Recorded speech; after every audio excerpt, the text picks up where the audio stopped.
Minha neta de 9 anos me disse: "A senhora não pode sentar conosco. Mamãe disse que você é um peso morto, na frente de toda a família no meu próprio aniversário." E todos riram como se fosse a piada do ano. Eu sorri, guardei a dor e fui para a cozinha lavar a louça. Mas na manhã seguinte, quando meu filho ligou pedindo o dinheiro de sempre, algo dentro de mim mudou. O que eu fiz depois disso transformou completamente a vida de todos eles. E o melhor de tudo é que eles não faziam a menor ideia do que estava por vir. Mas antes de continuar, confira se você já está inscrito no canal e escreva nos comentários: de onde você está assistindo este vídeo? Adoramos saber até onde nossas histórias estão chegando. Meu nome é Helena Souza, tenho 62 anos, e até o sábado passado eu acreditava que tinha uma família que me amava. Como eu era tola. Durante 40 anos construí uma vida ao lado do meu marido Roberto, que faleceu há 5 anos de um ataque cardíaco fulminante. Ele me deixou sozinha, mas não me deixou desamparada. Roberto era contador e investidor discreto, e ao longo das décadas ele construiu um patrimônio que pouquíssimas pessoas conheciam. Nem nossos filhos sabiam exatamente quanto dinheiro tínhamos. Eu moro em Porto Alegre, numa casa ampla no bairro Moinhos de Vento. É uma casa de 3 andares que compramos nos anos 90, quando o bairro ainda estava se desenvolvendo. Hoje vale uma fortuna, mas para mim é apenas o lugar onde criei meus 2 filhos e onde planejava envelhecer em paz, rodeada por quem eu amava. Que ilusão patética. Tudo desmoronou no sábado, dia do meu aniversário de 62 anos. Eu havia preparado um almoço especial, porque ainda acredito nessas coisas bobas de reunir a família, de celebrar juntos. Passei a sexta-feira inteira na cozinha, preparando os pratos favoritos de todos: lasanha à bolonhesa para o meu filho Rafael, fricassé de frango para a minha nora Patrícia e aquele bolo de cenoura com cobertura de chocolate que a minha neta Laura sempre adorou. Ou pelo menos eu achava que ela adorava. Rafael chegou com Patrícia e Laura por volta do meio-dia. Meu filho tem 35 anos, trabalha como gerente comercial numa empresa de tecnologia, ou pelo menos é isso que ele conta para todo mundo. Patrícia tem 33, é formada em design de interiores e passa os dias postando fotos no Instagram de uma vida que eu, secretamente, financio. E Laura, minha única neta, tem 9 anos e está se transformando numa miniatura da mãe, mimada, arrogante e cruel, de um jeito que só crianças criadas sem limites conseguem ser. Abri a porta com um sorriso largo. Rafael me deu um abraço rápido, daqueles mecânicos, sem emoção. Patrícia entrou, sem nem olhar para mim, já mexendo no celular, provavelmente escolhendo o filtro perfeito para a foto que ainda nem tinha tirado. E Laura passou correndo, gritando que estava com fome. "Feliz aniversário, mãe", Rafael disse, mas seus olhos já procuravam a mesa de comida. Não havia presente, não havia flores, não havia sequer um cartão, mas eu estava acostumada. Nos últimos anos, meu aniversário tinha se tornado apenas mais uma desculpa para eles virem comer de graça na minha casa. Patrícia finalmente levantou os olhos do celular e me examinou de cima a baixo com aquele olhar crítico que eu conhecia tão bem. "Helena, você está usando essa blusa de novo? Já te falei que esse tom de bege te deixa apagada." Eu estava usando uma blusa de seda que Roberto tinha me dado no nosso último aniversário de casamento. Era a minha favorita, não pelo tecido ou pela cor, mas pelo que representava. Mas Patrícia não se importava com isso. Para ela, eu era apenas mais um projeto de decoração que não tinha ficado bom. "É uma blusa confortável", respondi, mantendo meu tom neutro. Aprendi ao longo dos anos que reagir às provocações de Patrícia só me causava mais dor. Sentamos à mesa e comecei a servir a comida. Laura pegou o celular e começou a gravar vídeos para o TikTok. Uma menina de 9 anos com um iPhone mais recente que o meu. Um presente que, naturalmente, eu havia pago sem que Rafael soubesse. Ou melhor, ele sabia, mas fingia que não sabia, porque assim não precisava se sentir culpado por não poder comprar essas coisas para a própria filha. "Laura, guarde o celular", eu disse gentilmente. "Vamos almoçar em família." Ela me olhou como se eu tivesse pedido para ela arrancar o próprio braço. Por quê? Não estou atrapalhando ninguém. Seu avô Roberto não gostaria de ver você no celular à mesa. Tentei apelar para a memória do avô que ela tanto amava. Laura bufou. O vovô morreu, ele não se importa com nada. As palavras caíram sobre a mesa como uma bomba. Senti meu coração apertar, mas antes que eu pudesse dizer qualquer coisa, Patrícia interveio. Helena, não encha o saco da menina, deixa ela se divertir. Você é tão antiquada. Rafael não disse nada. Ele nunca dizia nada quando Patrícia ou Laura me desrespeitavam. Apenas baixava a cabeça e continuava comendo, como se nada tivesse acontecido. O almoço continuou nesse clima pesado. Eu tentava puxar conversa, perguntar sobre a escola de Laura, sobre o trabalho de Rafael, mas recebia apenas respostas monossilábicas. Patrícia reclamou da lasanha, dizendo que estava com muito queijo. Laura deixou metade do prato sem comer, dizendo que preferia pedir comida japonesa. Quando finalmente trouxe o bolo, acendi as velas e esperei que cantassem parabéns. Rafael começou, mas Patrícia o interrompeu no meio. Rafael, tira logo essa foto para eu postar. A luz está perfeita agora. Meu filho parou de cantar, pegou o celular e passou os próximos 5 minutos fotografando a esposa em vários ângulos, com o bolo ao fundo. Eu fiquei ali, parada, com as velas acesas, sentindo a cera quente pingar sobre o glacê de chocolate. Quando finalmente conseguimos terminar o parabéns, foi apressado e desafinado. Soprei as velas sem fazer pedido nenhum. Que sentido tinha pedir alguma coisa? Cortei o bolo e servi todos. Laura deu uma mordida, fez uma careta e largou o garfo. Esse bolo é ruim. O que você colocou nele? É o mesmo bolo de sempre, Laura. O que você sempre gostou. Não, esse aqui está esquisito. Parece bolo de pobre. Bolo de pobre. Minha neta de 9 anos tinha acabado de chamar meu bolo, feito com os melhores ingredientes que o dinheiro podia comprar, de bolo de pobre. Laura, não fale assim com sua avó, Rafael disse, mas seu tom era fraco, sem convicção nenhuma. Mas é verdade, pai. A gente podia ter ido num restaurante chique em vez de ficar aqui comendo essas coisas. Patrícia riu. Ela realmente riu da cara da filha falando aquilo. Ai, meu Deus, ela não está errada. Helena, você realmente acha que esse almoço caseiro é apropriado para um aniversário? Você devia ter reservado algum lugar legal. Eu olhei para Rafael, esperando que ele dissesse alguma coisa, que defendesse sua mãe, que mostrasse um pingo de respeito. Mas ele apenas deu de ombros. Mãe, você sabe como elas são. Não leve para o lado pessoal. Não levar para o lado pessoal. Como eu não levaria para o lado pessoal minha própria neta me desrespeitando no meu aniversário. Mas o pior ainda estava por vir. Depois do bolo, fomos para a sala. Eu tinha preparado um álbum de fotos para mostrar para Laura, fotos da infância do Rafael, fotos de quando Roberto ainda estava vivo. Achei que seria um momento bonito, de conexão entre gerações. Laura olhou as primeiras páginas com tédio. Essas fotos são muito antigas. Por que todo mundo está vestido tão estranho? Era outra época, querida. Seu pai era criança aqui. Mas por que vocês não tinham iPhone? Como vocês tiravam selfies? Patrícia soltou uma risada alta. Eles eram pobres, Laura. Não tinham essas coisas. Pobres. A mulher que eu sustento há anos estava me chamando de pobre. Na verdade, nós tínhamos câmeras fotográficas, expliquei calmamente. E não éramos pobres. Seu avô trabalhava muito e... Vó, chega, Laura me interrompeu. Essas histórias são tão chatas. Você sempre fica falando do passado. Ninguém se importa. Ninguém se importa. As palavras saíram da boca dela com tanta naturalidade, como se fosse óbvio, como se fosse um fato conhecido por todos. Laura, não fale assim com sua avó, Rafael tentou novamente, mas sua voz era tão fraca que mal dava para ouvir. E então Laura disse a frase que mudaria tudo. Ela olhou para mim com aqueles olhinhos azuis, tão parecidos com os do pai, e declarou: Mas é verdade, pai, a vovó é ninguém.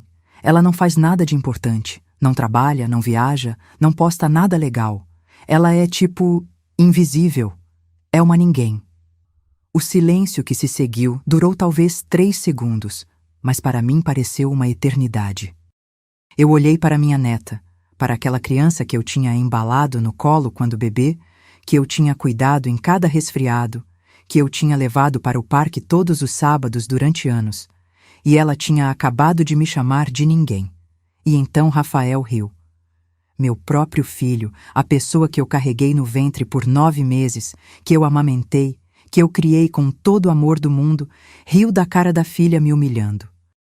Patrícia se juntou à risada, pegou o celular e disse: "Meu Deus, essa menina é muito sincera. Laura, você é demais." Laura sorriu, orgulhosa, como se tivesse feito alguma coisa incrível. E eu? Eu sorri também. Sorri porque era o que eu sempre fazia. Sorri porque não queria causar uma cena. Sorri porque durante 62 anos eu tinha aprendido a engolir a dor e fingir que estava tudo bem. "Quem quer café?" Perguntei me levantando. Fui para a cozinha com as pernas bambas. Apoiei as mãos na pia e respirei fundo, tentando controlar as lágrimas que ameaçavam cair. Eu podia ouvi-los na sala, rindo de alguma coisa no celular de Patrícia, provavelmente algum vídeo bobo. Ninguém.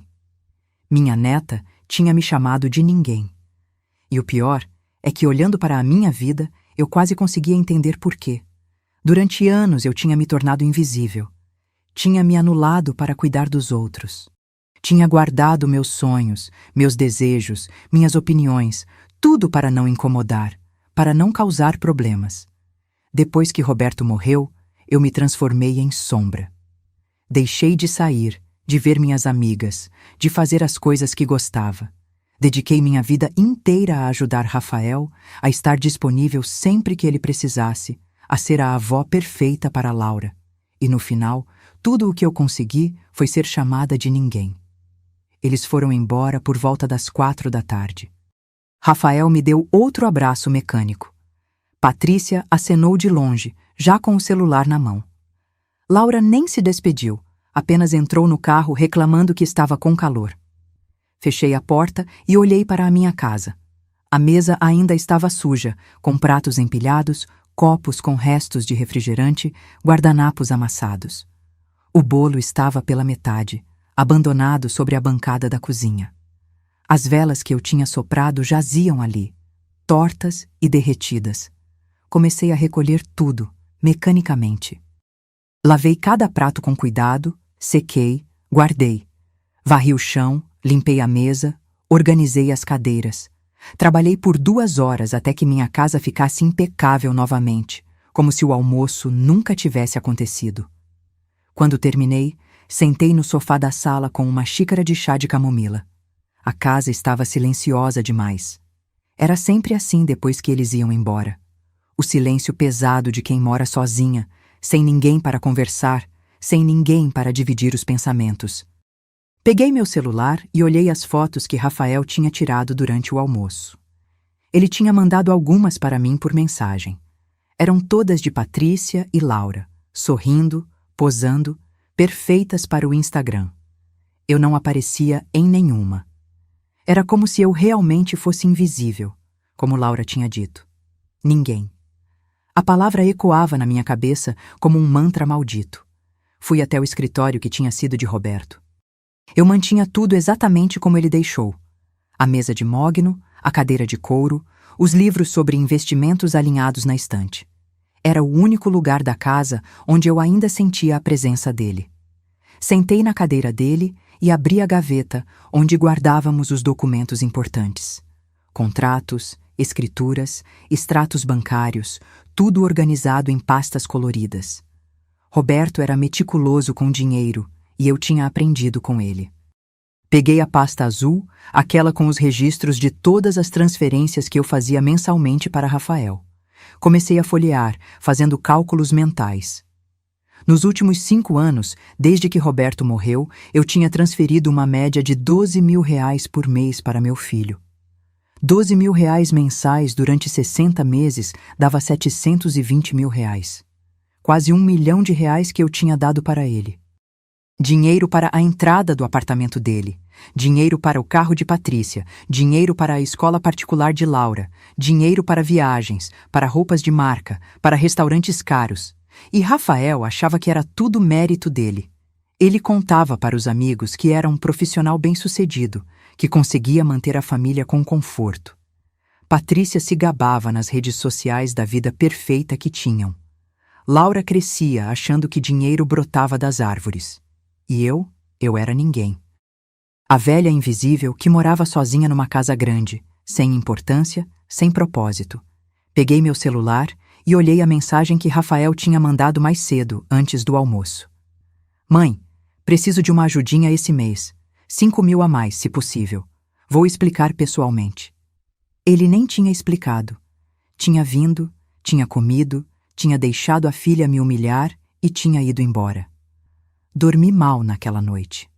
Sonhei com Roberto, com conversas que nunca tivemos, com a vida que poderíamos estar vivendo se ele ainda estivesse aqui.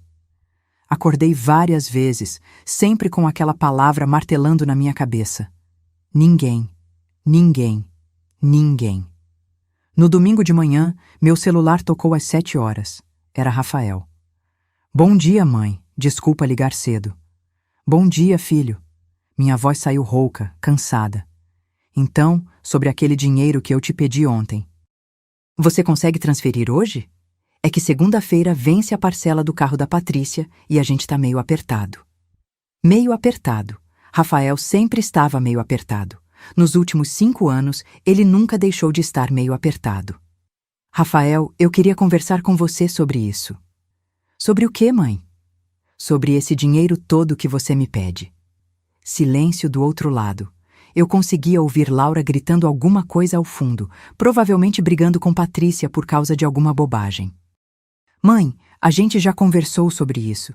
Você sabe que meu salário não é tão alto quanto eu gostaria. E com as despesas da Laura, da escola particular, das atividades extras... Eu sei de tudo isso, Rafael. Eu sei porque sou eu quem paga. Não fala assim, mãe. A gente paga sim. Você só ajuda um pouquinho. Um pouquinho. 720 mil reais era um pouquinho. Rafael, ontem sua filha me chamou de ninguém. Mais silêncio. Dessa vez, mais longo. Ah, mãe, ela é criança. Não leva a sério. E você riu. Eu não ri. Você riu, Rafael. Eu estava lá. Você e Patrícia riram quando Laura me chamou de ninguém. Mãe, foi só uma risadinha nervosa. Você sabe como é. Não, eu não sabia como era. Não sabia como um filho pode rir enquanto a filha humilha a própria avó. Rafael, eu não vou transferir o dinheiro esse mês. O silêncio que se seguiu foi diferente. Tenso, carregado. Como assim não vai transferir? Exatamente o que eu disse. Não vou transferir. Mãe, eu preciso desse dinheiro. O carro vai ser apreendido se eu não pagar. Então venda o carro. Vender o carro?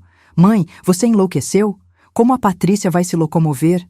De Uber, de ônibus, de metrô, como milhões de brasileiros se locomovem todos os dias. Mãe, pelo amor de Deus, não faz isso comigo. Eu sou seu filho. Exatamente. Você é meu filho. E sua filha é minha neta. E ontem, no meu aniversário, vocês me trataram como lixo. Rafael suspirou, daquele jeito dramático que ele fazia quando achava que eu estava sendo difícil. Tá bom, mãe. Eu vou falar com a Laura. Vou fazer ela te pedir desculpas. Mas, por favor, não deixe a gente na mão agora. Não é sobre pedir desculpas, Rafael. É sobre respeito. É sobre dignidade. E você acha que me deixar sem dinheiro vai resolver alguma coisa? Não sei. Mas sei que continuar te dando dinheiro não resolveu nada nos últimos 5 anos. Mãe, você está sendo muito egoísta. Egoísta. Eu estava sendo egoísta por não querer mais bancar a vida de luxo do meu filho adulto. Rafael, eu preciso desligar. Mãe, espera. Desliguei o telefone. Minhas mãos tremiam. Nunca tinha feito isso antes. Nunca tinha dito não para Rafael. Nunca tinha colocado limites. O celular começou a tocar novamente. Rafael insistindo. Eu desliguei. Tocou mais 3 vezes até que ele finalmente desistiu. Fui fazer café, tentando acalmar os nervos. Eu me sentia estranha, como se tivesse feito algo errado. Será que eu estava exagerando? Será que estava sendo realmente egoísta, como Rafael tinha dito? Mas então me lembrei da risada, da cara de Laura quando me chamou de ninguém, do silêncio de Rafael, que nunca me defendia, que nunca colocava limites na esposa ou na filha. Não, eu não estava errada.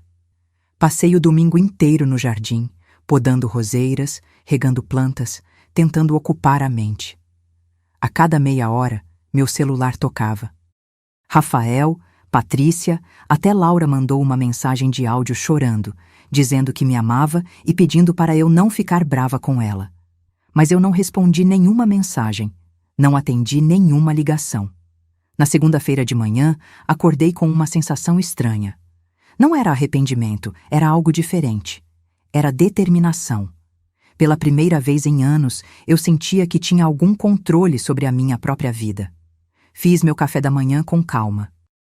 Torrada integral com geleia de morango, suco de laranja fresco, frutas picadas. Comi sozinha na mesa da cozinha, olhando pela janela para o jardim ensolarado. Às 9 horas, liguei para Bernardo Silva, o advogado que cuidava dos negócios de Roberto e agora cuidava dos meus. Helena, que surpresa! Como vai? Bem, Bernardo, preciso marcar uma reunião com você. É urgente. Claro, pode ser hoje à tarde? Perfeito. Cheguei ao escritório de Bernardo às 2 da tarde. Ele me recebeu com aquele sorriso gentil de sempre, me ofereceu café e biscoitos. Então, Helena, o que posso fazer por você? Respirei fundo. Quero fazer algumas mudanças no meu testamento. Bernardo pegou um bloco de notas. Que tipo de mudanças? Quero deixar tudo para instituições de caridade. Ele parou de escrever e me olhou por cima dos óculos. Tudo? Tudo. A casa, os investimentos, as ações, tudo. E o Rafael? Rafael não vai receber nada. Bernardo ficou em silêncio por um momento. Ele conhecia minha família há anos, tinha participado de vários churrascos na minha casa quando Roberto era vivo. Helena, você tem certeza disso? É uma decisão muito drástica. Tenho certeza absoluta. Posso perguntar o motivo? Contei para ele tudo. O almoço de aniversário, as palavras de Laura, a risada de Rafael, os 5 anos sustentando uma família que não me respeitava. Quando terminei, Bernardo balançou a cabeça. Entendo perfeitamente. Mas, Helena, legalmente eu preciso te avisar que Rafael pode contestar o testamento. Filhos têm direito a pelo menos metade da herança. Então vamos fazer o seguinte. Deixo a metade legítima para ele, mas em trust, com condições. Que tipo de condições? Um sorriso pequeno apareceu no meu rosto. Ele só vai poder acessar o dinheiro se provar que consegue se sustentar sozinho por 2 anos. Sem ajuda minha, sem ajuda de ninguém. Bernardo riu. Você está falando sério? Completamente. Isso é brilhante. E cruel, mas brilhante. Passamos a tarde toda reescrevendo meu testamento. Quando saí do escritório, já eram quase 6 horas. Eu me sentia leve, como se tivesse tirado um peso enorme das costas. No caminho para casa, parei num café que eu adorava, mas não frequentava há anos. Pedi um cappuccino e um pedaço de torta de limão. Sentei numa mesa perto da janela e fiquei ali, só observando as pessoas passando na rua, vivendo suas vidas. Quando foi a última vez que eu tinha feito algo assim? Quando foi a última vez que eu tinha saído sozinha, sem pressa, sem compromisso, só para aproveitar o momento? Não conseguia me lembrar. Cheguei em casa quando já estava escurecendo. Havia 23 mensagens não lidas no meu celular. 15 de Rafael, 5 de Patrícia e 3 de números que eu não reconhecia. Ignorei todas e fui tomar um banho longo e quente. Vesti meu pijama mais confortável, preparei um chá e me sentei no sofá com um livro que eu tinha comprado meses atrás, mas nunca tinha começado a ler. Estava na página 20 quando a campainha tocou. Olhei pelo olho mágico. Rafael estava ali, com uma expressão que misturava raiva e desespero. Abri a porta. Mãe, precisamos conversar. Boa noite, Rafael. Entre. Ele entrou como um furacão, batendo a porta atrás de si. O que você está fazendo? Por que não responde minhas mensagens? Por que não transferiu o dinheiro? Eu te expliquei ontem. Aquilo foi uma bobagem. A Laura é criança, mãe. Crianças falam besteira. Senta, Rafael. Não quero sentar. Quero entender o que está acontecendo com você. Eu me sentei na poltrona e olhei para meu filho. Ele estava com a camisa amarrotada, o cabelo bagunçado, olheiras profundas. Parecia que não tinha dormido direito. Rafael, você me disse ontem que eu estava sendo egoísta. Você tem razão. Ele piscou confuso. Tenho? Sim, eu fui muito egoísta. Fui egoísta em te proteger das consequências das suas próprias escolhas. Fui egoísta em bancar uma vida que você não pode pagar sozinho. Fui egoísta em te transformar num homem de 40 anos que ainda depende da mamãe. Eu não tenho 40 anos. Tenho 35. Desculpa. Um homem de 35 anos que depende da mamãe. Rafael passou as mãos pelo rosto. Mãe, você não entende. Eu tenho responsabilidades. Tenho uma família para sustentar. E eu entendo isso perfeitamente. Por isso acho que você deveria começar a sustentá-la. Como? Meu salário não cobre nem metade das nossas despesas. Então reduza suas despesas. Não dá para reduzir, mãe. A gente tem compromissos. A mensalidade da escola da Laura é quase R$ 3.000. O condomínio do apartamento é 1.500. O carro da Patrícia. Por que Laura precisa estudar numa escola de R$ 3.000 por mês? Existem escolas públicas excelentes. Rafael me olhou como se eu tivesse sugerido que ele jogasse a filha de um penhasco. Escola pública? Você quer que minha filha estude em escola pública? Milhões de crianças estudam em escolas públicas e se tornam pessoas excelentes. Mas minha filha não vai ser uma dessas milhões. Ela merece o melhor. E quem define o que é o melhor? Uma escola cara ou uma educação de qualidade? Rafael começou a andar de um lado para o outro na sala, nervoso, agitado. Mãe, você não pode fazer isso comigo. Não agora. Eu tenho contas a pagar, tenho compromissos assumidos. Compromissos que você assumiu contando com o meu dinheiro. Porque você sempre disse que ia me ajudar. Você sempre falou que o dinheiro do papai era para me garantir uma vida boa. E eu garanti. Durante 5 anos eu garanti. Mas agora eu percebi que não estou te ajudando. Estou te prejudicando. Me prejudicando? Você acha que me deixar sem dinheiro está me ajudando? Estou te forçando a crescer, Rafael. Ele parou de andar e me olhou com raiva pura nos olhos. Você está fazendo isso por causa daquela bobagem que a Laura falou, não está? Não é uma bobagem. É sim, ela é uma criança de 9 anos, nem sabe o que está dizendo. Ela sabe exatamente o que está dizendo. E você sabe também, tanto que você riu. Eu não ri. Rafael, eu estava lá. Eu vi, eu ouvi. Ele ficou em silêncio, respirando pesado. Tá bom, disse finalmente. Eu ri. Mas foi uma risada nervosa. Eu fiquei sem graça com a situação. E qual foi sua reação? Você repreendeu sua filha? Você me defendeu? Você mostrou para ela que aquilo era inaceitável? Silêncio. Não, eu mesma respondi. Você riu e Patrícia riu. E vocês dois saíram daqui como se nada tivesse acontecido. Rafael sentou no sofá e colocou a cabeça entre as mãos. O que você quer que eu faça, mãe? Quer que eu bata na minha filha? Quer que eu brigue com a Patrícia? Quero que você seja pai. Quero que você ensine sua filha sobre respeito. Quero que você tome as rédeas da sua própria vida. E se eu não conseguir?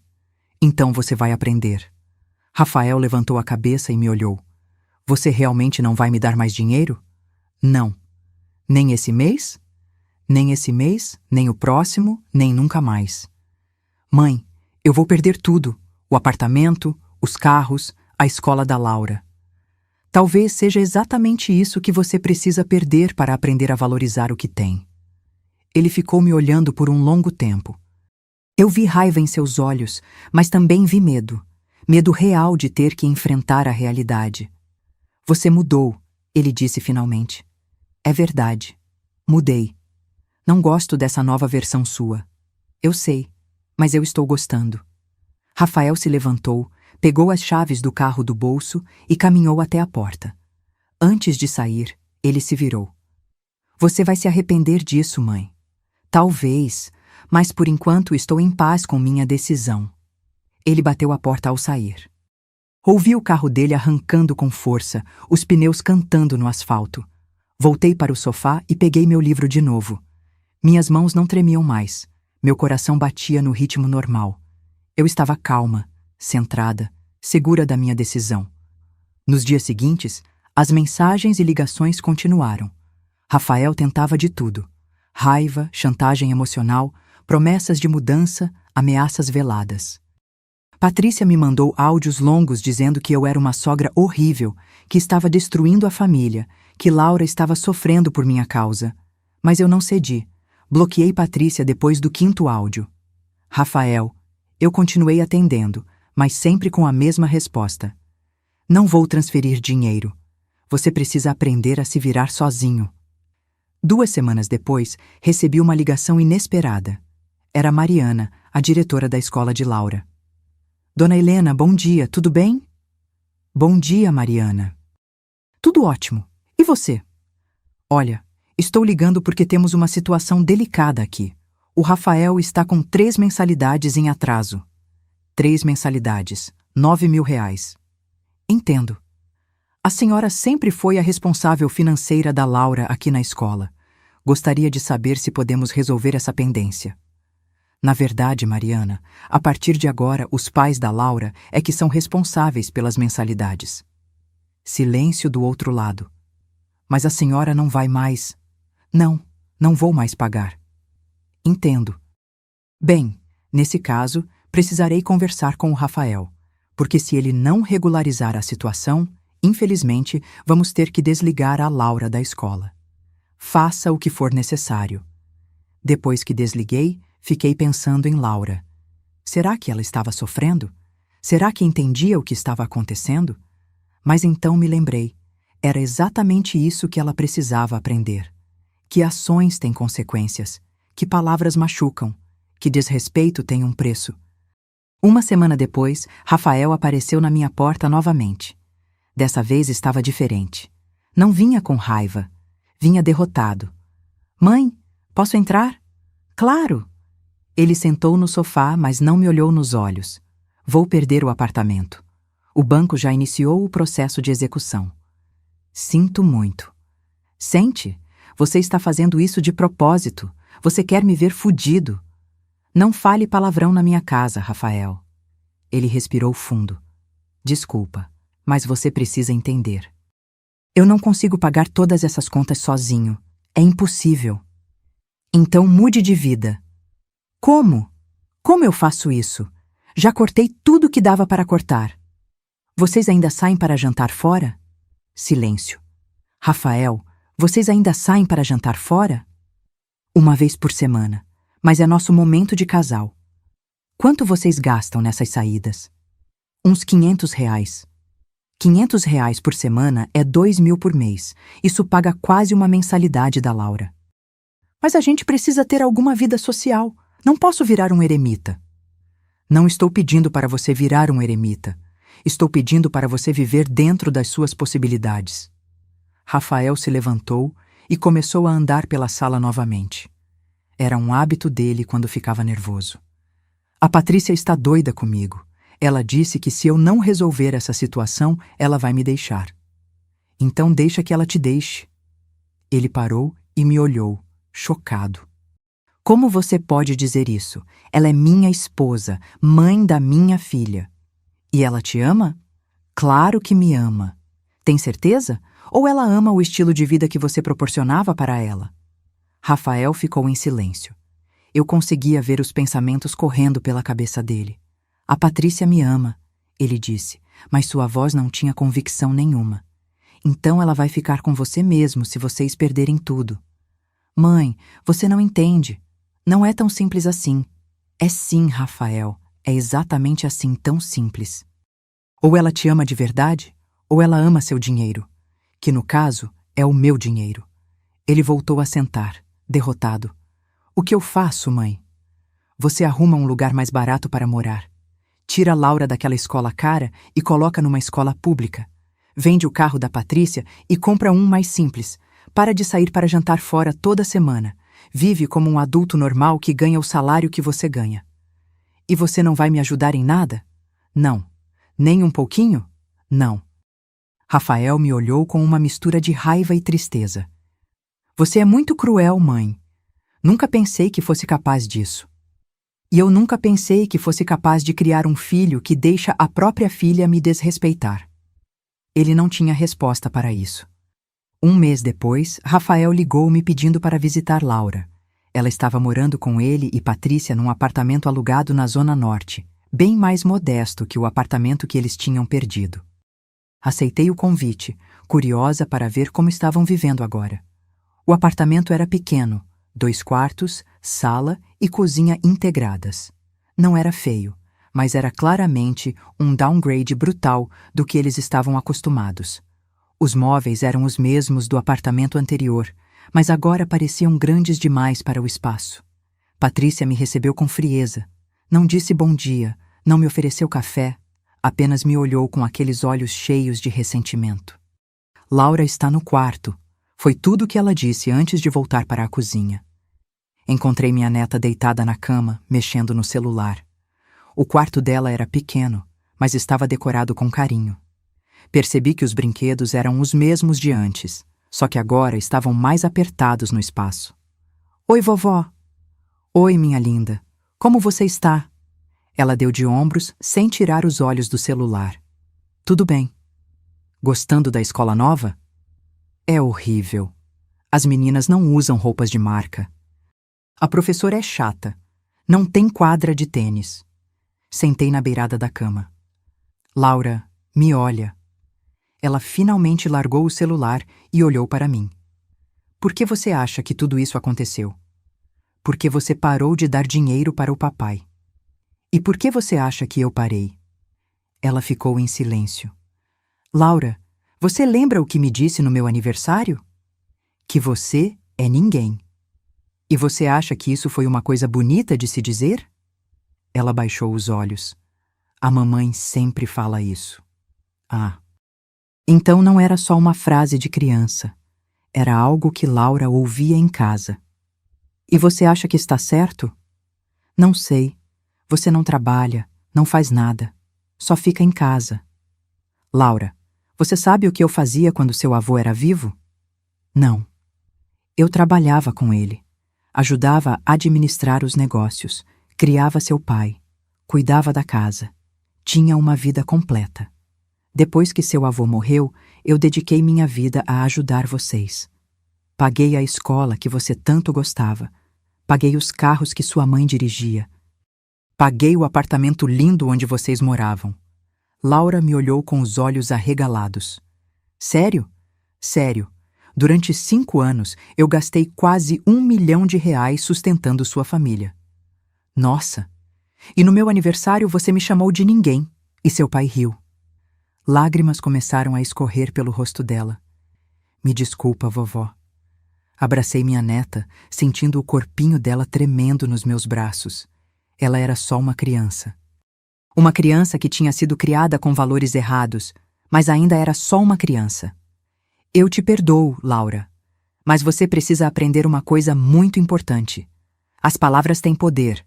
Quando você chama alguém de ninguém, você está tirando o valor daquela pessoa. E todo mundo tem valor. Todo mundo é alguém. Mesmo as pessoas da minha escola nova? Principalmente as pessoas da sua escola nova. Elas podem não ter roupas de marca, mas isso não as torna menos importantes. Laura assou o nariz no meu ombro. Eu não gosto da nossa vida agora. Eu sei, meu amor, mas às vezes a gente precisa perder coisas para aprender a valorizar o que realmente importa. E o que realmente importa? Família, amor, respeito. Essas coisas não custam dinheiro, mas valem muito mais que qualquer apartamento luxuoso ou carro caro. Fiquei com Laura por 1 hora, conversando, brincando, tentando reconectar com ela de um jeito que eu não conseguia fazer quando tudo era sobre dinheiro e status. Quando saí do quarto, encontrei Rafael na sala. Ele parecia exausto. Como você está, filho? Sobrevivendo, Mal, mas sobrevivendo. E Patrícia? Ele olhou para a cozinha, onde a esposa estava lavando louça com uma expressão de raiva permanente no rosto. Ela não está feliz, mas está aqui. Por quanto tempo? Rafael deu de ombros. Não sei. Ela fala em divórcio todo dia, mas ainda não foi embora. E você? Como está se sentindo em relação a tudo isso? Ele ficou em silêncio por um longo tempo. Quando falou, sua voz estava carregada de emoção. Estou com raiva, muito com raiva de você, mas também estou começando a entender. Entender o quê? Que eu estava vivendo uma mentira, que eu não era o cara bem-sucedido que eu pensava ser. Que era você quem estava me sustentando e eu nem tinha coragem de admitir isso para mim mesmo. Era a primeira vez que Rafael mostrava qualquer tipo de autoconsciência sobre a situação. E como isso te faz sentir? Humilhado, envergonhado, perdido. Eu queria abraçá-lo, dizer que estava tudo bem, que eu ia ajudar de novo, mas sabia que não podia fazer isso. Se eu voltasse atrás agora, nada teria mudado. Rafael, você vai superar isso. Você é mais forte do que pensa. Não me sinto forte, mãe. Me sinto um fracassado. Você só é um fracassado se desistir. Se você continuar lutando, se você aprender com isso, você vai sair dessa muito melhor. Ele olhou para mim com olhos vermelhos. E se eu não conseguir? E se eu perder tudo de vez? Então, você vai reconstruir do zero. E dessa vez, vai ser tudo seu. Não vai ser sustentado com o dinheiro da sua mãe. Vai ser conquistado com seu próprio esforço. Quando saí daquele apartamento, meu coração estava apertado. Era difícil ver meu filho assim, quebrado, lutando, mas eu sabia que estava fazendo a coisa certa. Nos meses seguintes, mantive distância. Rafael ligava de vez em quando para dar notícias, mas nunca pedia dinheiro. Laura me mandava mensagens carinhosas, contando sobre a escola nova, sobre as amigas que tinha feito. Patrícia continuava me odiando, mas isso não era novidade. Comecei a viver minha própria vida. Retomei contato com amigas antigas que tinha abandonado. Voltei a fazer aulas de pintura, um hobby que eu adorava, mas tinha deixado de lado. Viajei sozinha pela primeira vez na vida. Fui para Buenos Aires por uma semana e me senti livre como nunca. Descobri que ser ninguém para minha família significava ser alguém para mim mesma. Estava numa dessas viagens, em Florianópolis, quando recebi uma ligação de Rafael. Era quase meia-noite. Mãe, desculpa ligar tão tarde. Tudo bem, filho. O que aconteceu? É a Patrícia. Ela foi embora. Sentei na cama do hotel, segurando o telefone com força. Como assim foi embora? Ela pegou as coisas dela e foi embora. Disse que não aguenta mais viver assim, que merece coisa melhor. Ouvi a voz dele quebrar. E a Laura? Ficou comigo. A Patrícia nem quis levar ela. Disse que não tem condições de cuidar sozinha. Que mãe faz isso? Que mulher abandona a própria filha porque não quer lidar com dificuldades financeiras? Rafael, você está bem? Não, não estou bem. Não sei o que fazer, mãe. Não sei como cuidar da Laura sozinho. Não sei como trabalhar e ser pai ao mesmo tempo. Não sei de nada. Você vai aprender. É difícil, mas você vai aprender. Será que eu posso? Será que você poderia vir aqui? Não para dar dinheiro, só para... Não sei, para estar aqui. Era a primeira vez que Rafael pedia minha presença, não meu dinheiro. Eu volto amanhã. Vou aí te ver. Quando cheguei no apartamento dele no dia seguinte, encontrei uma cena deprimente. Caixas de pizza velhas na mesa, louça suja na pia, roupas espalhadas pelo sofá. Laura estava no quarto, calada, com os olhos vermelhos de tanto chorar. Rafael estava pior ainda. Não tinha se barbeado, usava a mesma roupa de dias atrás, cheirava a suor e desespero. Arregacei as mangas e comecei a trabalhar. Lavei a louça, organizei a sala, joguei o lixo fora. Rafael ficou sentado no sofá, imóvel, olhando para o nada. Quando terminei de limpar, sentei ao lado dele. Você está chateado porque ela foi embora ou aliviado? Rafael pensou por um longo tempo antes de responder. As duas coisas. Estou chateado porque minha família acabou, mas estou aliviado porque não preciso mais fingir. Fingir o quê? Que eu era feliz, que nosso casamento era bom, que a Patrícia me amava. Ela nunca te amou? Acho que não. Acho que ela amava a ideia de mim, o cara bem-sucedido que podia dar a ela a vida que ela queria. Quando descobriu que eu não era esse cara, quando descobriu que era você quem bancava tudo, alguma coisa quebrou. Ela começou a me olhar com desprezo. Sinto muito, filho. Não sinta. Você tinha razão. Nosso casamento era uma mentira. Nossa vida inteira era uma mentira. Ficamos sentados em silêncio por um tempo. Finalmente, Rafael falou de novo. Mãe, eu tenho que te contar uma coisa. O que é? Consegui uma promoção no trabalho. Olhei para ele surpresa. Sério? Sim. Vou ser coordenador de vendas. O salário vai aumentar uns R$ 4.000. Rafael, isso é ótimo. É. E sabe por que eu consegui? Porque eu comecei a trabalhar de verdade. Comecei a me esforçar, a ir atrás dos clientes, a me dedicar. Antes eu era preguiçoso, fazia o mínimo necessário porque sabia que se faltasse dinheiro, você cobriria. Agora eu não tenho essa rede de segurança. Então eu trabalho de verdade. Segurei a mão dele. Estou orgulhosa de você. Não fica. Ainda estou longe de ser o homem que você e o papai queriam que eu fosse. Mas você está caminhando na direção certa. Passei aquela semana ajudando o Rafael a se organizar. Não dei dinheiro, mas dei tempo. Ajudei a estabelecer uma rotina com Laura, ensinei a ele como fazer algumas refeições básicas, mostrei como administrar o orçamento apertado que ele tinha. Laura estava sofrendo com a partida da mãe, mas aos poucos começou a se abrir comigo. Conversávamos sobre a escola, sobre as amigas, sobre os medos dela. Uma noite, enquanto eu arrumava os cabelos dela antes de dormir, ela me perguntou: Vovó, por que a mamãe foi embora? Como você explica para uma criança de 9 anos que a mãe dela é superficial e egoísta? Às vezes, os adultos fazem escolhas que a gente não entende, meu amor. Sua mãe está passando por um momento difícil. Ela não me ama mais? Ela te ama, do jeito dela, mas ama. Eu falei para ela que sentia sua falta. Ela disse que está muito ocupada para me ver. Respirei fundo, tentando controlar a raiva que sentia de Patrícia naquele momento. Laura, tem uma coisa que eu quero que você entenda. O amor verdadeiro não é sobre palavras, é sobre ações, é sobre estar presente, mesmo quando é difícil. Como você? Como eu o quê? Você está aqui, mesmo depois de eu ter sido má com você. Abracei minha neta com força. Porque você é minha família. E família a gente não abandona. Nos meses seguintes, estabelecemos uma nova rotina. Eu visitava Rafael e Laura 2 vezes por semana. Ajudava com o dever de casa, cozinhava algumas refeições, dava apoio emocional. Mas não dava dinheiro. Rafael estava se virando. Não era fácil, ele reclamava constantemente do cansaço, da falta de tempo, das contas apertadas.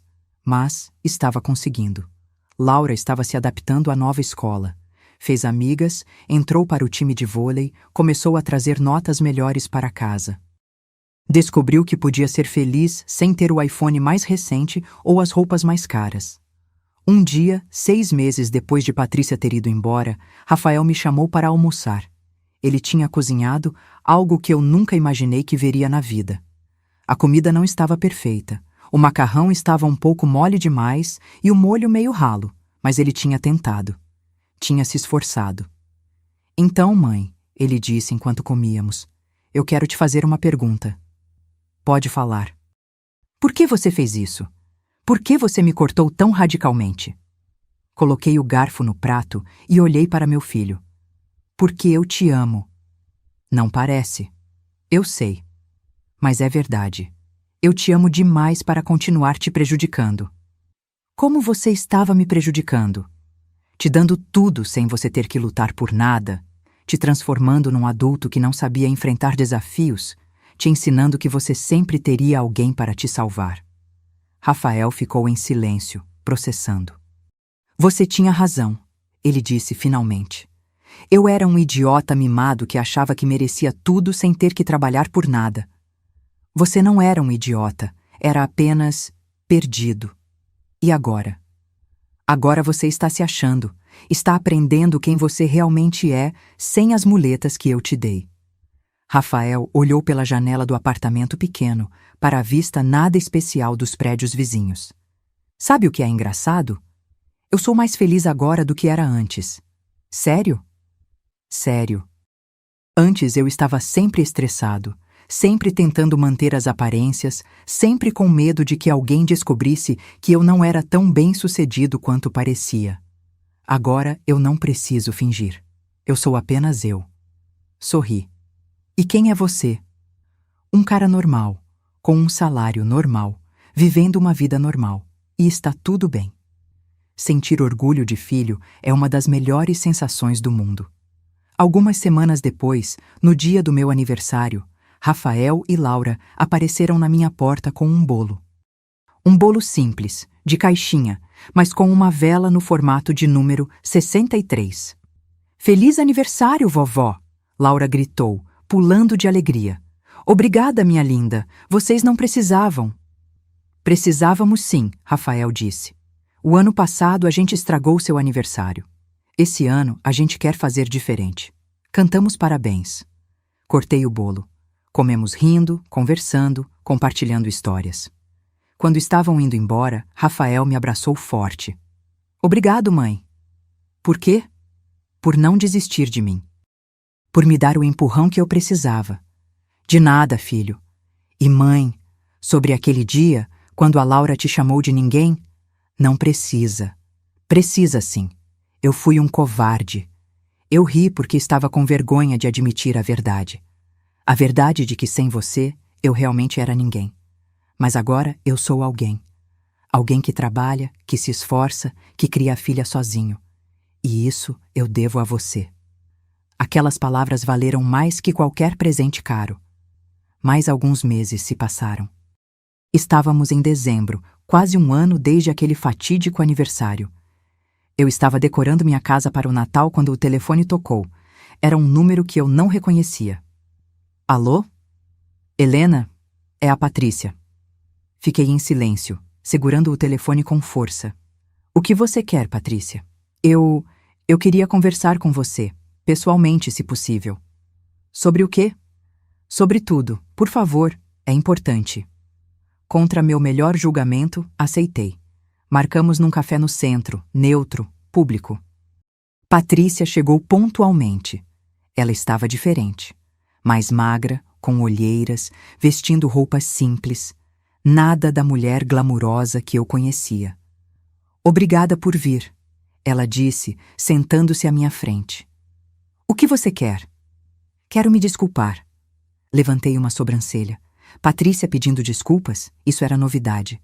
Por quê? Porque eu fui uma pessoa horrível. Com você, com o Rafael, com a Laura. Eu fui superficial, egoísta, cruel. E o que te fez perceber isso? Patrícia olhou para a xícara de café à sua frente. A vida. Depois que eu saí de casa, fui morar com uma amiga. Achei que ia ser ótimo, que ia finalmente ter a liberdade que eu queria. Mas sabe o que aconteceu? Descobri que ninguém queria saber de mim. As amigas que eu achava que tinha só estavam interessadas nas festas, nas saídas caras. Quando eu não podia mais pagar essas coisas, elas sumiram. E o que você fez? Tive que arrumar um emprego.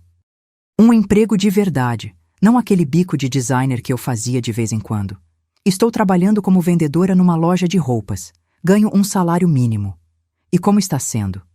Humilhante, exaustivo, mas necessário. Pela primeira vez na vida, eu entendo o que é ter que trabalhar para sobreviver. Tomei um gole do meu café, observando Patrícia. Ela parecia genuinamente diferente. Por que você está me contando isso? Porque eu quero voltar para o Rafael. Ah, então era isso. Patrícia, você não pode voltar só porque descobriu que o mundo lá fora é difícil.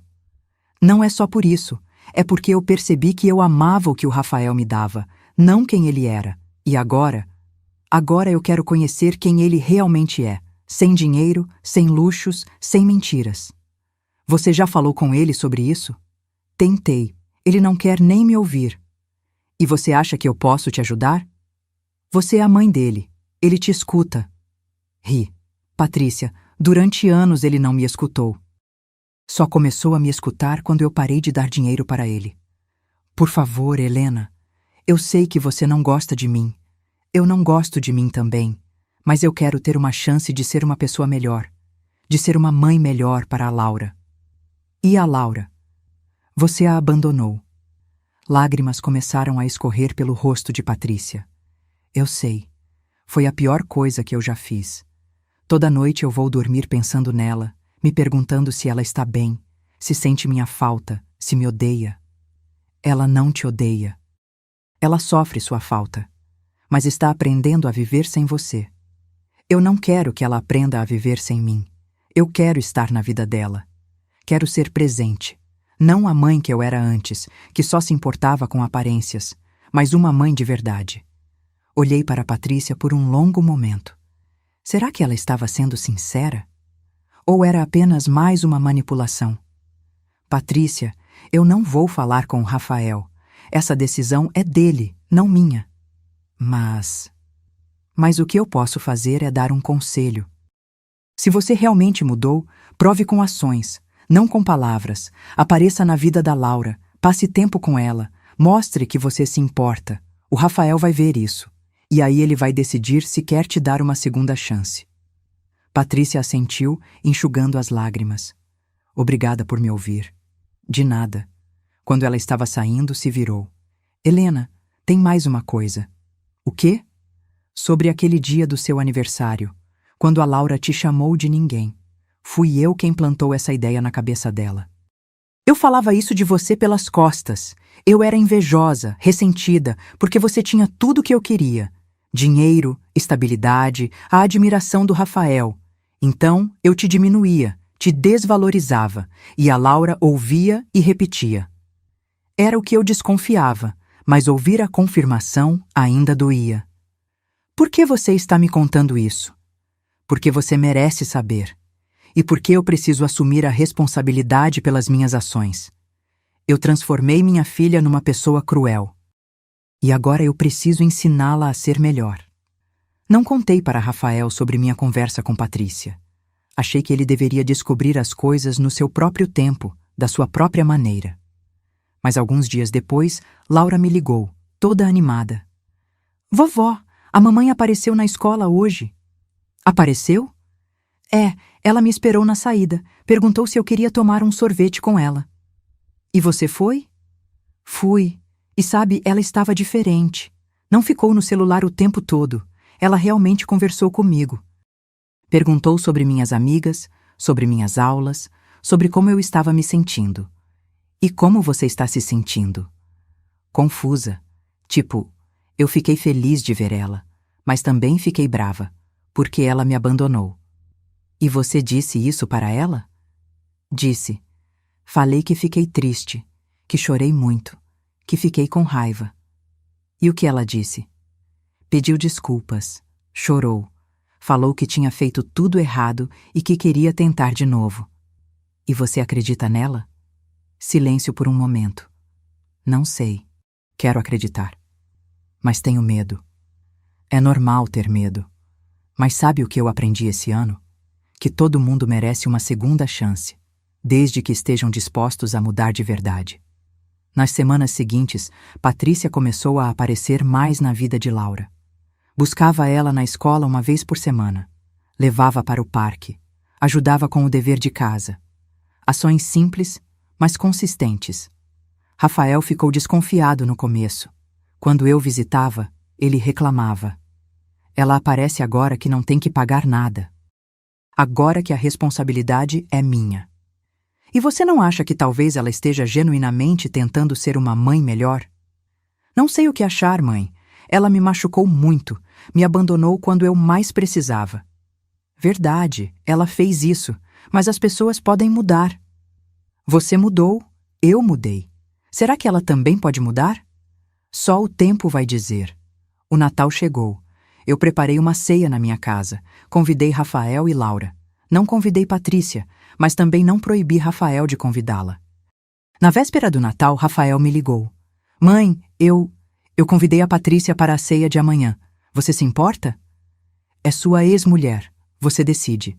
Mas é sua casa. E você é meu filho. Se você quer que ela esteja lá, tudo bem. No dia seguinte, quando abri a porta e vi Patrícia ali, carregando uma travessa com farofa, quase não a reconheci. Ela usava um vestido simples, sem maquiagem exagerada, sem joias chamativas. Parecia normal. Helena, obrigada por me deixar vir. Patrícia, entre. A ceia foi estranha, mas não desagradável.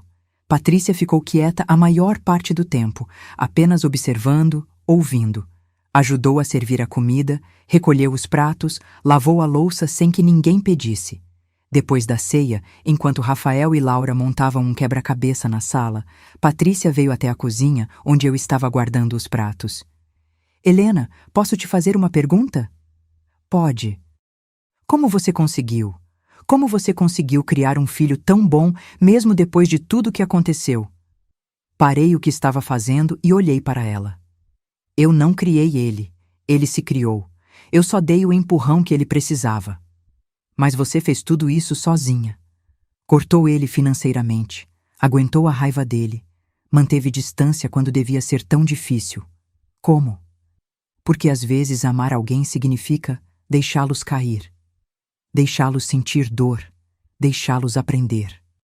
Se eu continuasse salvando o Rafael de todas as consequências, ele nunca teria crescido. Patrícia assentiu, pensativa. Eu estou tentando ser melhor, mas é difícil. Às vezes eu quero voltar a ser quem eu era. É mais fácil ser superficial. Claro que é. Ser uma pessoa de verdade dói, exige vulnerabilidade, humildade, esforço, mas vale a pena. Você acha que o Rafael vai me perdoar algum dia? Não sei, mas se você continuar mostrando através de ações que mudou, talvez.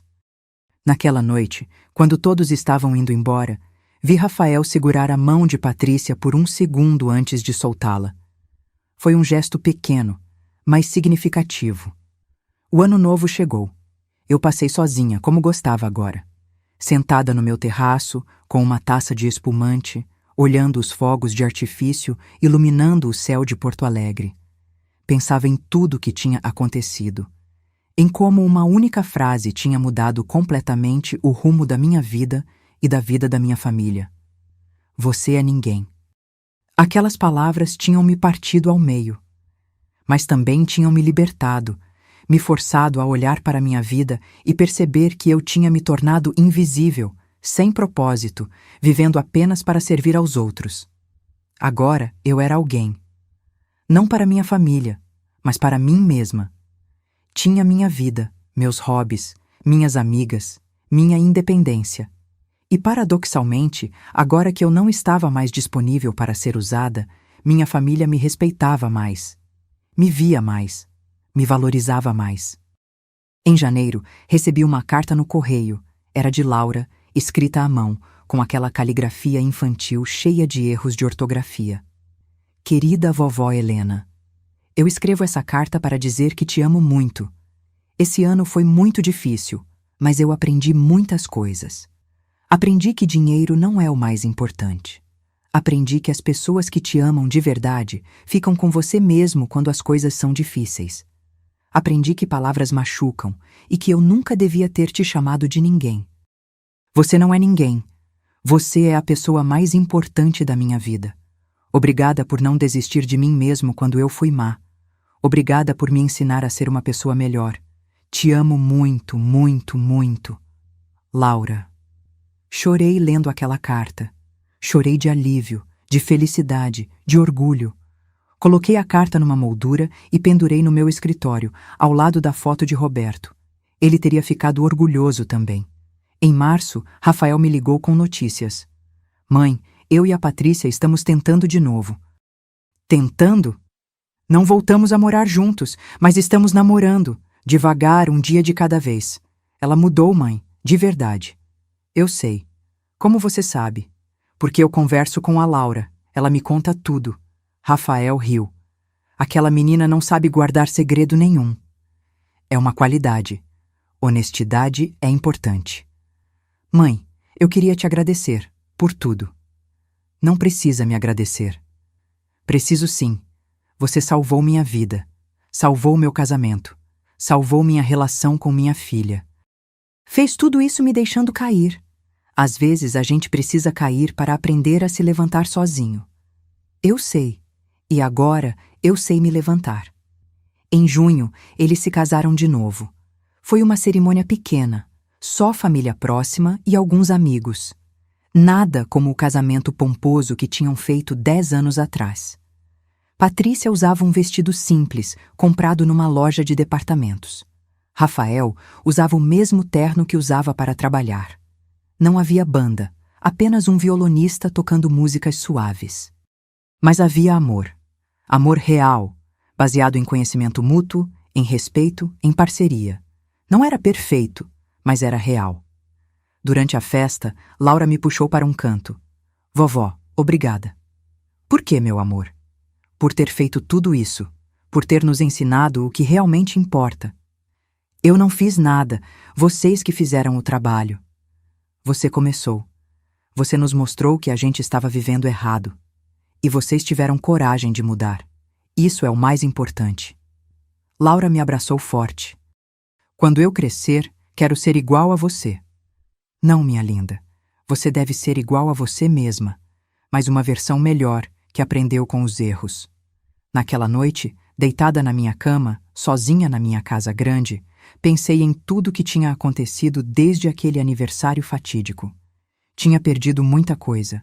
O relacionamento fácil que tinha com Rafael, o conforto de ser necessária, a ilusão de que minha família me amava incondicionalmente. Mas tinha ganho muito mais. Tinha ganho respeito. Tinha ganho minha própria identidade. Tinha ganho a satisfação de ver meu filho se tornar um homem de verdade. Tinha ganho uma relação genuína com minha neta. E mais importante, tinha aprendido que não ser ninguém para os outros significava finalmente ser alguém para mim mesma. O tempo passou e a vida foi se ajeitando. Rafael foi promovido novamente, agora era gerente de vendas. O salário dele permitia que ele sustentasse a família com dignidade, sem luxos, mas sem apertar muito. Patrícia continuou trabalhando na loja de roupas. Descobriu que gostava de moda de verdade, não só de usar roupas caras. Começou a fazer cursos online sobre design e styling. Laura se transformou numa menina completamente diferente. Estudava numa escola pública, tinha amigas de todas as classes sociais, participava de projetos comunitários. Era empática, gentil, consciente. E eu finalmente estava vivendo minha vida. Voltei a pintar regularmente. Minhas telas enchiam as paredes da minha casa, coloridas, vibrantes, cheias de vida. Comecei a vender algumas em feiras de arte locais, não porque precisava do dinheiro, mas porque me fazia sentir produtiva. Retomei amizades antigas. Meu círculo social, que tinha encolhido para praticamente zero depois da morte de Roberto, agora estava florescente. Tinha amigas para tomar café, para ir ao cinema, para viajar. Ah, sim, as viagens. Eu estava viajando pelo menos uma vez por trimestre. Já tinha ido para a Argentina, Chile, Peru. Estava planejando ir para a Europa no ano seguinte. Mas a melhor parte era a relação que eu tinha desenvolvido com minha família. Não era mais uma relação de dependência, era uma relação de amor genuíno. Rafael me visitava não porque precisava de dinheiro, mas porque queria me ver. Ligava para contar sobre o dia dele, para pedir conselhos, para dividir alegrias e tristezas. Laura dormia na minha casa todo sábado. Tínhamos estabelecido uma tradição. Fazíamos o café da manhã juntas, depois passávamos a manhã no parque ou no museu, almoçávamos em casa e à tarde pintávamos juntas. Ela estava se tornando uma artista talentosa. Suas telas eram criativas, expressivas, cheias de emoção. Eu guardava todas, dizendo que um dia elas valeriam uma fortuna. Patrícia e eu tínhamos desenvolvido uma relação cordial, quase amigável. Ela me respeitava agora, de um jeito que nunca tinha respeitado antes. Às vezes, até me pedia conselhos sobre Laura ou sobre como lidar com dificuldades financeiras. Um dia, quase 2 anos depois daquele aniversário que mudou tudo, Rafael apareceu na minha casa sem avisar. Ele parecia preocupado. Mãe, preciso conversar com você sobre uma coisa. Meu coração apertou. O que aconteceu? Está tudo bem com a Laura, com a Patrícia? Está tudo bem com elas, é sobre você. Sobre mim? Ele se sentou no sofá e me olhou com aquela expressão séria que usava quando tinha algo importante a dizer. Mãe, faz quanto tempo que você não vai ao médico? Não sei. Alguns anos. Por quê? A Laura me disse que você tem estado cansada ultimamente, que às vezes você esquece coisas. Era verdade. Nos últimos meses eu tinha notado que estava mais esquecida. Perdia as chaves com frequência, esquecia compromissos, tinha dificuldade para lembrar nomes. Atribuía tudo isso à idade. Afinal, eu tinha 64 anos. Era natural ficar mais esquecida. É só a idade, Rafael. Mas e se não for? Mãe, por favor, faça um check-up completo, pelo menos para nos dar paz de espírito. Concordei, mais para acalmá-lo do que por qualquer preocupação real. Mas quando os resultados dos exames chegaram, tudo mudou. Eu tinha início de Alzheimer. O neurologista explicou que era estágio inicial, que com medicação e cuidados adequados poderia desacelerar a progressão, mas que não havia cura. Sentei no consultório, ouvindo as palavras do médico, mas minha mente estava em outro lugar. Estava pensando em Roberto, em como ele tinha morrido de repente, sem tempo para se despedir. Pelo menos eu tinha tempo. Tempo para me preparar, para colocar tudo em ordem, para me despedir devagar. Quando contei para Rafael, ele desmoronou. Chorou como não chorava desde a morte do pai. Não, mãe, não pode ser. Você é tão forte, tão saudável. É a vida, filho. A gente não controla tudo. Mas não é justo. Você acabou de começar a viver de novo. Você tem tanto pela frente. Ou talvez eu tenha exatamente o que preciso. Esses últimos 2 anos foram os melhores da minha vida. Eu fui feliz de verdade. Laura reagiu diferente. Ela não chorou, apenas ficou muito quieta. Naquela noite, quando ela estava dormindo na minha casa como de costume, entrou no meu quarto. Vovó, você vai esquecer de mim? Meu coração se partiu em 1000 pedaços. Não sei, meu amor. A doença funciona assim. Eu posso esquecer muitas coisas, mas você não pode esquecer de mim, você não pode. Ela começou a chorar desesperadamente. Abracei minha neta, sentindo as lágrimas dela molhando minha camisola. Laura, mesmo que eu esqueça seu nome, mesmo que eu esqueça sua cara, uma coisa eu nunca vou esquecer. O quê? O amor que eu sinto por você. Esse amor está tão fundo dentro de mim que nenhuma doença consegue apagar. Promete? Prometo. Nos meses seguintes, minha família se uniu de um jeito que eu nunca tinha visto antes. Rafael e Patrícia se revezavam para me levar nas consultas médicas. Laura fazia desenhos para mim todos os dias, cada um com uma mensagem. Para a vovó, não esquecer que eu te amo. Eu comecei a escrever cartas. Cartas para Rafael, para Laura, para Patrícia. Cartas contando histórias, dando conselhos, expressando amor. Queria deixar algo tangível, algo que eles pudessem ler quando eu não estivesse mais lá mentalmente. Também reescrevi meu testamento novamente. Dessa vez, Rafael receberia metade da herança imediatamente. Ele tinha provado que merecia. A outra metade seria dividida entre instituições de caridade e um fundo para a educação de Laura. Um dia, sentada no meu ateliê, pintando uma tela com Laura ao meu lado, ela me perguntou: Vovó, você está triste? Por causa da doença? É. Pensei por um momento antes de responder. Não, não estou triste. Como pode não estar triste? Você vai esquecer tudo. Mas eu vivi, Laura. Eu vivi uma vida inteira. Amei profundamente. Construí uma família. Vi meu filho se transformar num homem maravilhoso. Vi você se transformar numa menina incrível. Mas você vai esquecer tudo isso. Talvez, mas aconteceu. Foi real. e nada pode tirar isso de mim. Laura ficou quieta, concentrada na pintura dela. Vovó, tem uma coisa que eu nunca te contei. O que é? Naquele dia, do seu aniversário, quando eu te chamei de ninguém... Você não precisa falar sobre isso, meu amor. Preciso. Eu preciso que você saiba que eu não pensava aquilo. Era a minha mãe que falava, e eu repetia porque achava que era o que as crianças legais faziam. Mas quando eu vi a cara que você fez, quando eu vi que eu tinha te machucado, eu me senti horrível. Chorei a noite inteira. Ah, por que você nunca me contou isso? Porque eu tinha vergonha, e depois, quando tudo mudou, quando a gente perdeu o apartamento e a mamãe foi embora, eu achei que era culpa minha, que eu tinha causado tudo aquilo com aquelas palavras.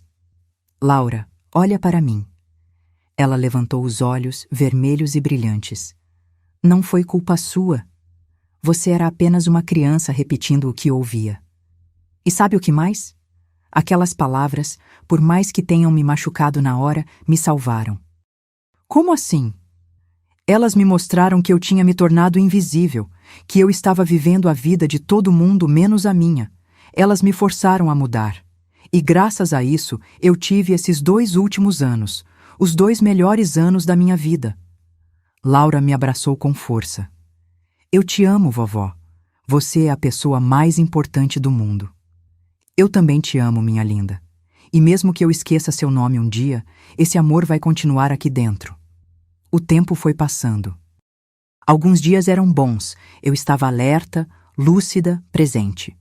Outros dias eram difíceis, eu esquecia onde tinha colocado as coisas, confundia datas, ficava desorientada.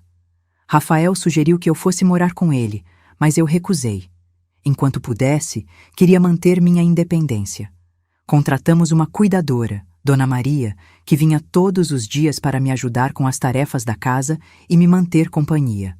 Dona Maria era uma senhora gordinha e carinhosa, mãe de 4 filhos, avó de 7 netos.